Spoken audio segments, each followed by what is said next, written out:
najua hutaniacha, pawe na shida basi wewe ni mwaminifu. My name is Pastor Gordon here at Seaton Karen, and it's a joy just to be with us now to talk something which is contemporary and contextual in what we are going through at Seaton.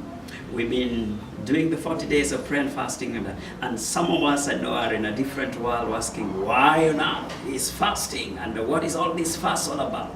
But wait a minute, we just want to unpack this whole issue of fasting and make it a little bit simpler and draw some biblical understanding of the same. Now, when you ask about fasting, I want today just to deal with 3 main issues regarding fasting. 1, what is fasting? 2, why must I fast? And 3, what are the types, what are the options of fasting? Is it that a straitjacket thing that this is where we have to fast? So we are going to look at those things, but above all is that we want to look at biblical foundations of fasting. So let's get started. So the first thing is, what is fasting? But you know that fasting is not a new phenomenon. Actually, it's not even an only Christian practice alone. Many people over the world do practice fasting. Various religions of the world, they practice fasting. So it is not an excluded practice only for Christians. But interestingly, in the Bible, we find who is fasting. Talk about Moses, the lawgiver, fasted. Think about David, the mighty David the king.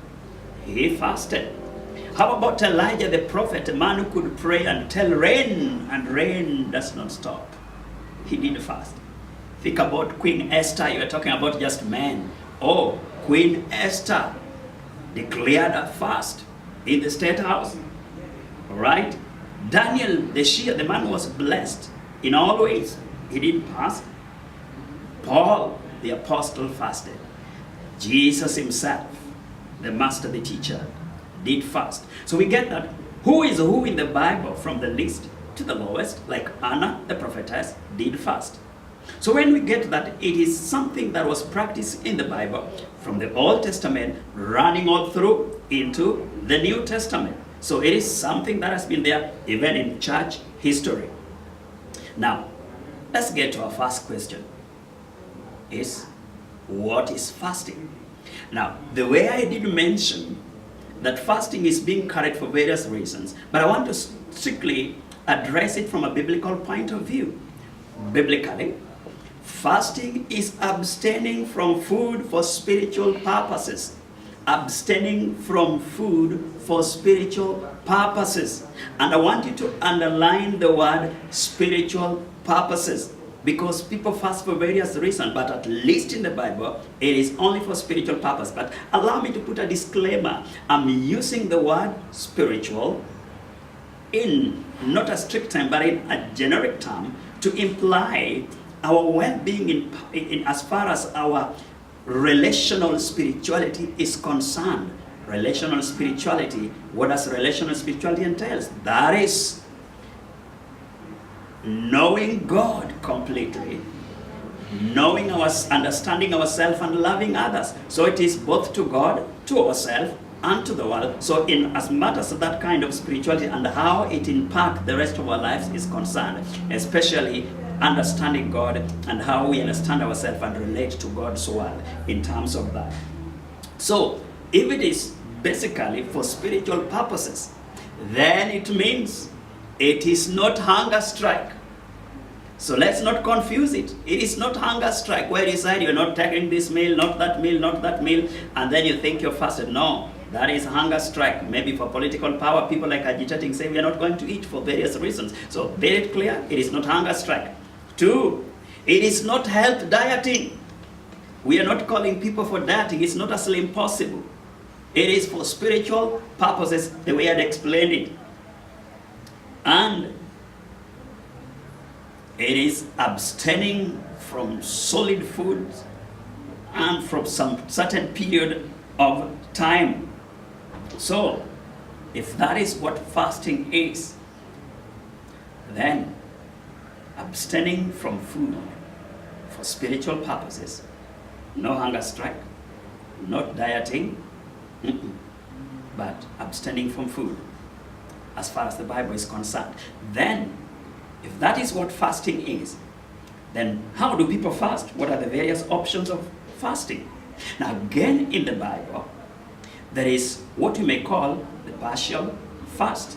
As the word suggests, partial means that there are certain things, foods you'll be taking, and others you won't be taking. Let's give an example. In Daniel chapter 10, verses 3, Daniel said he fasted for three weeks. But during these 3 weeks, he just gave himself to water and vegetables. Water and vegetables. That means issues like bread, meat, and the other stuff, kind of food, Daniel was not taking. So we get form of, we take what we can call partial fasting. We get from Daniel. Now there's also what we may call absolute fasting. What a terrifying word. Absolute fasting. Wait a minute, it's not terrifying. It's just that the word absolute sometimes scares people. So absolute fasting. Now absolute means no food at all. Now we get that, for example, in Esther chapter 4 verse 16. When Mordecai has colluded and has mapped out a plan to wipe away all the Jews. Now, when Esther's uncle, not Mordecai, but sorry, when Esther's uncle hears the news of the plan to annihilate all the Jews, then he goes to appeal to Esther, the queen, telling about it. Then Esther says, I will go, tell all the staff in the palace, and will declare 3 days praying and fasting with no food. Then I will go to the king.